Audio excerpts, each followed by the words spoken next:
ಏನಪ್ಪಾ ಅಂದ್ರೆ ದಿನೇ ದಿನ ಸ್ನೇಹಿತರೆ ನಾವು ನಮ್ಮ ನಿಜವಾದಂತಹ ಒಂದು ಅಸ್ತಿತ್ವವನ್ನೇ ಕಳ್ಕೊಳ್ತಾ ಇದ್ದೀವಿ. ಬೇರೆಯವರ ಜೀವನನ ನೋಡಿ ಅದನ್ನ ನಾವು ಅನುಸರಿಸ್ಲಿಕ್ಕೆ ಹೋಗಿ ನಮ್ಮ ಒಂದು ಮೂಲ ಅಸ್ತಿತ್ವವನ್ನ ಕಳ್ಕೊಳ್ತಾ ಇದ್ದೀವಿ. ಇವಾಗ ನಾವು ಅದನ್ನ ಮಾಡ್ತಿಲ್ಲ. ಇವಾಗ ನಾವೇ ಇನ್ನೊಬ್ರ ಜೊತೆ ಕಂಪೇರ್ ಮಾಡ್ಕೋತೀವಿ.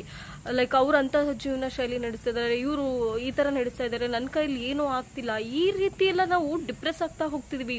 ನಮ್ಮ ಹತ್ರ ಏನೂ ಇಲ್ಲ. ನಾವು ಇಂಡಿಪೆಂಡೆಂಟ್ ಆಗಿ ಸ್ಟ್ಯಾಂಡ್ ಆಗಬೇಕು. ನನಗೆ ಯಾರ ಒಂದು ಸಪೋರ್ಟ್ ಇಲ್ಲ, ನನ್ನ ಅಕ್ಕದವ್ರದ್ದು ಸಪೋರ್ಟ್ ಇಲ್ಲ, ನನ್ನ ಪಕ್ಕದವ್ರದ್ದು ಸಪೋರ್ಟ್ ಇಲ್ಲ, ನನ್ನ ಹಿಂದೆ ಯಾರು ನಿಂತಿಲ್ಲ, ಮುಂದೆ ಯಾರು ಬರಲ್ಲ. ನಾನು ಇಂಡಿಪೆಂಡೆಂಟ್ ಆಗಿ ಯಾವ ಒಂದು ಕಷ್ಟವನ್ನ ನಮ್ಮ ಮನೆಯವರಿಗೆ ಕೊಡದೆ ನನ್ನ ಮನೆಯನ್ನ ನಾನು ನೋಡ್ಕೋತಾ ಇದ್ದೀನಿ. ನನ್ನ ಮನೆಯವರ ಪ್ರತಿಯೊಂದು ಜವಾಬ್ದಾರಿನೂ ನಾನು ತಗೊಂಡಿದ್ದೀನಿ. ಯಾರಿಗೋಸ್ಕರ ಅಲ್ಲ ಅಂದ್ರೂ ನಮಗೋಸ್ಕರ ನಾವು ಖುಷಿಯಾಗಿರ್ಬೇಕು, ಆರಾಮಾಗಿರ್ಬೇಕು.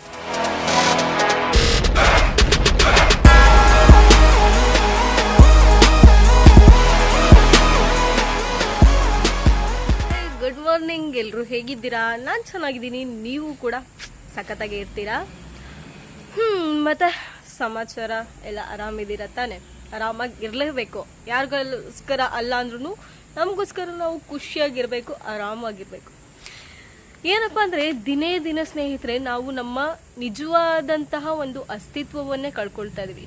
ಯಾಕೆ ಈ ಮಾತು ಹೇಳ್ತಾ ಇದ್ದೀನಿ ಅಂದ್ರೆ, ನಾವು ನೋಡ್ಬೋದು ಇವಾಗಿನ ದಿನಗಳಲ್ಲಿ ಬೇರೆಯವರ ಜೀವನನ ನೋಡಿ ಅದನ್ನ ನಾವು ಅನುಸರಿಸ್ಲಿಕ್ಕೆ ಹೋಗಿ ನಮ್ಮ ಒಂದು ಮೂಲ ಅಸ್ತಿತ್ವವನ್ನ ಕಳ್ಕೊಳ್ತಾ ಇದೀವಿ. ಅವ್ರು ಹಂಗಿದ್ದಾರೆ, ಇವ್ರು ಹಿಂಗಿದ್ದಾರೆ, ಅವರು ಅಂತಹ ಜೀವನ ಶೈಲಿ ಅಷ್ಟು ಚೆನ್ನಾಗಿದೆ, ಇವರ ಒಂದು ಜೀವನ ಶೈಲಿ ಇಷ್ಟು ಚೆನ್ನಾಗಿದೆ, ನಾನೇನು ಮಾಡ್ತಿಲ್ಲ, ನನ್ನ ಹತ್ರ ಏನೂ ಆಗ್ತಿಲ್ಲ, ನನ್ನ ಮುಂದೆ ನನ್ನ ಫ್ಯೂಚರ್ ಏನು ಅಥವಾ ನನ್ನ ಫ್ಯಾಮಿಲಿ ಏನು, ನಾನು ಹಂಗೆ ಬದುಕಬೇಕು, ಅವ್ರ ಥರ ಬದುಕಬೇಕು, ಇವ್ರ ಥರ ಬದುಕಬೇಕು, ಇದರಲ್ಲಿ ಮುಳುಗಿ ನಾವು ನಮ್ಮ ಅಸ್ತಿತ್ವವನ್ನು ಕಳ್ಕೊಳ್ತಿದೀವಿ ಅಂತ ನನಗೆ ಅನಿಸ್ತಾ ಇರೋದು. ನಾವು ಫಸ್ಟ್ ಆಫ್ ಆಲ್ ಅವ್ರಿವ್ರ ಲೈಫ್ ಜೊತೆ ಕಂಪೇರ್ ಮಾಡ್ಕೊಳ್ಳೋದೇನೆ ಬಿಡಬೇಕು. ಮುಂಚೆ ಇತ್ತು, ನಮ್ಮಪ್ಪ ಅಮ್ಮ ಅವ್ರ ಜೊತೆ ಕಂಪೇರ್ ಮಾಡ್ತಾರೆ, ಇವ್ರ ಜೊತೆ ಕಂಪೇರ್ ಮಾಡ್ತಾರೆ, ನಮಗೆ ಎತ್ತೆಣಿಸ್ತಾರೆ, ನೋಡು ಮಕ್ಕಳು ಏನು ಮಾಡ್ತಿಲ್ಲ ಅಂತ ಹೋಲಿಕೆ ಮಾಡ್ತಾರೆ ಅಂತ ಮುಂಚೆ ಪೇರೆಂಟ್ಸ್ ಹೇಳೋರು. ಬಟ್ ಇವಾಗ ನಾವು ಅದನ್ನ ಮಾಡ್ತಿಲ್ಲ. ಇವಾಗ ನಾವೇ ಇನ್ನೊಬ್ರ ಜೊತೆ ಕಂಪೇರ್ ಮಾಡ್ಕೋತೀವಿ. ಲೈಕ್ ಅವ್ರು ಅಂತಹ ಜೀವನ ಶೈಲಿ ನಡೆಸ್ತಾ ಇದಾರೆ, ಇವರು ಈ ತರ ನಡೆಸ್ತಾ ಇದಾರೆ, ನನ್ನ ಕೈಲಿ ಏನೂ ಆಗ್ತಿಲ್ಲ, ಈ ರೀತಿ ಎಲ್ಲ ನಾವು ಡಿಪ್ರೆಸ್ ಆಗ್ತಾ ಹೋಗ್ತಿದೀವಿ. ಹೀಗೆ ಮಾಡ್ಕೊಂಡಿನೇ ನಮ್ಮ ಜೀವನ ಶೈಲಿ ಹಾಳಾಗೋದ್ರ ಜೊತೆಗೆ ನಮ್ಮ ಮನಸ್ಥಿತಿನೂ ಕೂಡ ಹಾಳು ಮಾಡ್ಕೊಳ್ತಾ ಇದೀವಿ. ನಾವ್ ಏನ್ ಅನ್ಕೊಂಡಿರ್ತೀವಲ್ಲ ಆ ಕೆಲ್ಸದ ಕಡೆ ಅಷ್ಟೇ ಫೋಕಸ್ ಮಾಡ್ಬೇಕು. ಲೈಕ್ ಸರಿ, ಅವರು ಏನೋ ಅಚೀವ್ ಮಾಡಿದ್ರು, ಏನೋ ಮಾಡಿದ್ರು, ಓಕೆ, ಅವ್ರಿಗೆ ಯಾರ್ದೋ ಒಂದು ಸಪೋರ್ಟ್ ಇರಬಹುದು, ಆಯ್ತಾ, ಅವರ ಬ್ಯಾಕ್ ಬೋನ್ ಆಗಿ ಯಾರೋ ನಿಂತಿರಬಹುದು, ಅಥವಾ ಅವ್ರ ಅಪ್ಪ ಮಾಡಿದ ಆಸ್ತಿ ಇರ್ಬೋದು, ಅಥವಾ ಅವ್ರ ಅಮ್ಮ ಮಾಡಿದ ಆಸ್ತಿ ಇರ್ಬೋದು. ಬಟ್ ನಮ್ಮ ಹತ್ರ ಏನೂ ಇಲ್ಲ. ನಾವು ಇಂಡಿಪೆಂಡೆಂಟ್ ಆಗಿ ಸ್ಟ್ಯಾಂಡ್ ಆಗಬೇಕು. ನನಗೆ ಯಾರ ಒಂದು ಸಪೋರ್ಟ್ ಇಲ್ಲ, ನನ್ನ ಅಕ್ಕದವ್ರದ್ದು ಸಪೋರ್ಟ್ ಇಲ್ಲ, ನನ್ನ ಪಕ್ಕದವ್ರದ್ದು ಸಪೋರ್ಟ್ ಇಲ್ಲ, ನನ್ನ ಹಿಂದೆ ಯಾರು ನಿಂತಿಲ್ಲ, ಮುಂದೆ ಯಾರು ಬರಲ್ಲ. ಈ ಒಂದು ಪರಿಸ್ಥಿತಿಲಿ ನಾವು ಇದ್ದೀವಿ. ಹಾಗಿದ್ದು ಅವ್ರು ಯಾರ್ದೋ ಸಪೋರ್ಟ್ ತಗೊಂಡು ಬೆಳೆದಿದ್ದ ಮೇಲೆ ನಾವು ಯಾರದ್ದು ಸಪೋರ್ಟ್ ಇಲ್ದೇನೆ ಬೆಳಿತೀವಿ ಅಂತ ಹೊರಟ ಮೇಲೆ ಹಿಂದೆಟ್ಟು ಹಾಕಬಾರ್ದು. ಇವತ್ತು ಲೇಟ್ ಆಗತ್ತಾ? ಆಗಲಿ. ಎಷ್ಟು? 1 ತಿಂಗಳು ಲೇಟ್ ಆಗುತ್ತಾ, 2 ತಿಂಗಳು ಲೇಟ್ ಆಗುತ್ತಾ, ಆಗಲಿ. ಬಟ್ ನಮ್ಮಲ್ಲಿ ಒಂದು ಪ್ರೌಡ್ ಫೀಲ್ ಇರಬೇಕು.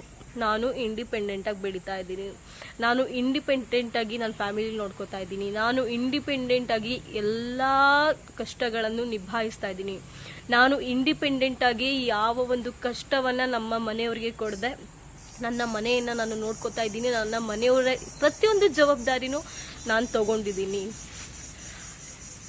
ಅವರು ನಿಮ್ಮ ಕಣ್ಣೆದ್ರಿಗೆ ನೋಡ್ತಾ ಇರ್ತೀರಾ, ಅವರು ಯಾರ ಹೆಲ್ಪಿಂದ ಬೆಳಿತಿರ್ತಾರೆ ಅಥವಾ ಯಾರ ಸಹಾಯದಿಂದ ಬೆಳೀತಾ ಇರ್ತಾರೆ, ಅವರ ಬ್ಯಾಕ್ ಬೋನ್ ಆಗಿ ಯಾರು ನಿಂತಿರ್ತಾರೆ, ಅವರಿಂದ ಬೆಳೆದಿದ್ದಾರೆ. ಬಟ್ ನಾವು ಹಂಗಲ್ಲ. ನಾವು ಇಂಡಿಪೆಂಡೆಂಟ್ ಆಗಿ ಬೆಳಿಲಿಕ್ಕೆ ನಿಂತಿದ್ದೀವಿ ಆ್ಯಂಡ್ ಇಂಡಿಪೆಂಡೆಂಟ್ ಆಗಿ ಬೆಳಿಬೇಕು ಅಂತ ಡಿಸೈಡ್ ಆಗ್ಬಿಟ್ಟಿದ್ದೀವಿ. ಅದ್ರ ಕಡೆ ನಾವು ಫೋಕಸ್ ಮಾಡಬೇಕಾಗತ್ತೆ. ಅದು ಬಿಟ್ಟು ಇವ್ರಿಗೆ ಕಂಪೇರ್ ಮಾಡಿಕೊಂಡು ನನ್ನ ಕೈಲಿ ಇನ್ನೂ ಆಗಿಲ್ಲ ಆಗಿಲ್ಲ ಆಗಿಲ್ಲ ಅಂತ ನಾವು ಹಿಂದೆ ಉಳಿಯೋದ್ರಲ್ಲಿ ಏನೂ ಪ್ರಯೋಜನ ಇಲ್ಲ. ಆಗಿಲ್ಲ ಅನ್ನೋದನ್ನ ಆಗೋ ಥರ ಮಾಡ್ಕೊಳ್ಳೋದು ನಮ್ಮ ಕೈಯಲ್ಲಿದೆ. ಯಾವಾಗ ಅಂದರೆ ನಾವು ಇನ್ನೊಬ್ಬರಿಗೆ ಕಂಪೇರ್ ಮಾಡೋದನ್ನ ಬಿಟ್ಟಾಗ ಮಾತ್ರ. ಆವಾಗ ಮಾತ್ರ ನಾವೇನಾದರೂ ಮಾಡ್ತೀವಿ. ಆ್ಯಕ್ಚುಲಿ ಇವಾಗ ಎಕ್ಸಾಂಪಲ್ ನಂದೇ ಕೊಡೋದಾದ್ರೆ, ನನ್ನ ಹತ್ರ ಇವಾಗ ಏನೂ ಇಲ್ಲ ಕಣ್ರಿ. ನನಗೆ ಯಾರ್ದು ಸಪೋರ್ಟ್ ಇಲ್ಲ, ನನ್ನ ಬ್ಯಾಕ್ ಬೋನ್ ಆಗಿ ಯಾರೂ ನಿಂತಿಲ್ಲ, ನನ್ನ ರಿಲೇಟಿವ್ಸ್ ಆಗಲಿ ಯಾರು ಅಂದರೆ ಯಾರೂ ಇಲ್ಲ. ನಾನು ಇಂಡಿಪೆಂಡೆಂಟ್ ಇವಾಗಲೂ. ಬಟ್ ನನ್ನಲ್ಲಿ ಒಂದು ಕಾನ್ಫಿಡೆನ್ಸ್ ಇದೆ. ಬಟ್ ಅದನ್ನು ಯಾರಿಗೂ ಕಂಪೇರ್ ಮಾಡ್ಕೊಳ್ಳಿಕ್ಕೆ ಹೋಗಲ್ಲ. ಇವತ್ತು ನನ್ನ ಹತ್ರ ಇರೋದು 0 ರೂಪೀಸ್, 1 ರೂಪಾಯಿನೂ ನನ್ನ ಹತ್ರ ಇಲ್ಲ ಈಗ. ಆದರೂ ಕೂಡ ನನ್ನಲ್ಲಿ ಏನೋ ಒಂದು ಲೈಕ್ ಫ್ಯೂಚರಲ್ಲಿ ಮಾಡ್ತೀನಾ ಅಥವಾ ಇವಾಗಿಂದನೇ ಮಾಡ್ತೀನಾ ಅಥವಾ ಇವಾಗ ನಾನು ಸ್ಟಾರ್ಟ್ ಮಾಡಿದ್ದೀನಾ ಅನ್ನುವಂತಹ ಆಲೋಚನೆಗಳ ಜೊತೆಗೆ ಎಷ್ಟಾಗುತ್ತೋ ಅಷ್ಟು ನನ್ನ ಕೈಲಾಗಿದ್ದು ನಾನು ಮಾಡ್ತಾಯಿದ್ದೀನಿ.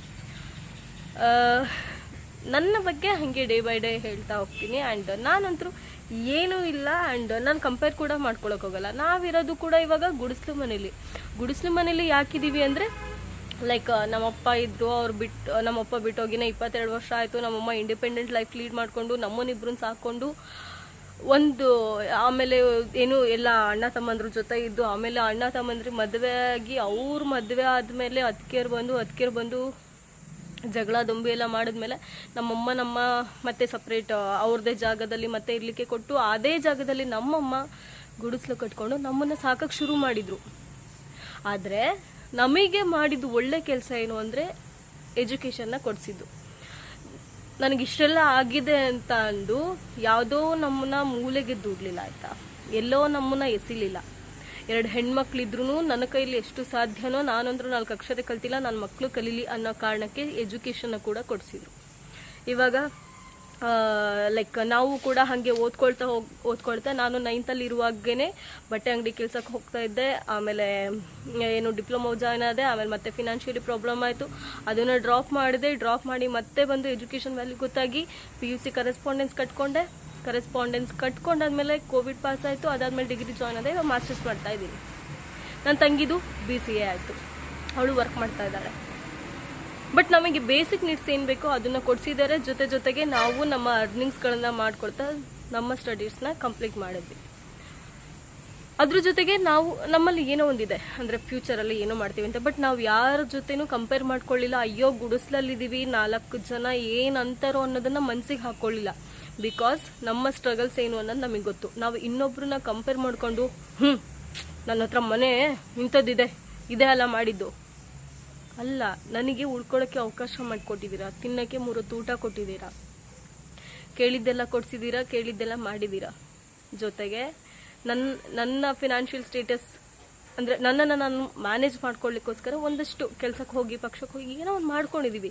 ಸೊ ನಮ್ಮನ್ನು ನಾವು ನಮ್ಮ ಜೊತೆ ಅಷ್ಟೇ ನಾವು ಕಂಪೇರ್ ಮಾಡ್ಕೋಬೇಕು. ನಾನು ಇನ್ನೂ ಏನು ಡೆವಲಪ್ ಆಗಬೇಕು, ಅಥವಾ ನನ್ನ ಸ್ಕಿಲ್ಸ್ ಎಷ್ಟು ಇಂಪ್ರೂವ್ ಆಗಬೇಕು, ನಾನು ಏನು ಮಾಡಿದ್ರೆ ನಾನು ಫಿನಾನ್ಷಿಯಲ್ ಸ್ಟೇಟಸ್ ಚೆನ್ನಾಗಿರುತ್ತೆ, ನಾನು ಏನು ಮಾಡಿದ್ರೆ ಹೊರಗೆ ಬರ್ತೀನಿ, ಈ ರೀತಿಯೆಲ್ಲ ಒಂದಷ್ಟು ಯೋಚನೆಗಳು ಮಾಡಿಕೊಂಡು ನಾವು ಇನ್ನೊಬ್ಬರಿಗೆ ಕಂಪೇರ್ ಮಾಡ್ಕೊಳ್ಳೋದನ್ನು ಬಿಟ್ಟು ನಾವು ಏನು ಮಾಡಬೇಕು ಅನ್ನೋದನ್ನು ನಮ್ಮ ಕರಿಯರ್ಗೆ ನಾವು ಫೋಕಸ್ ಮಾಡ್ಕೊಂಡು ಹೋದರೆ ಮೇ ಏನಾದರೂ ಆಗುತ್ತೆ ಅನಿಸುತ್ತೆ. ಸೊ ನಂದಿರೋದು ಇಷ್ಟೇ.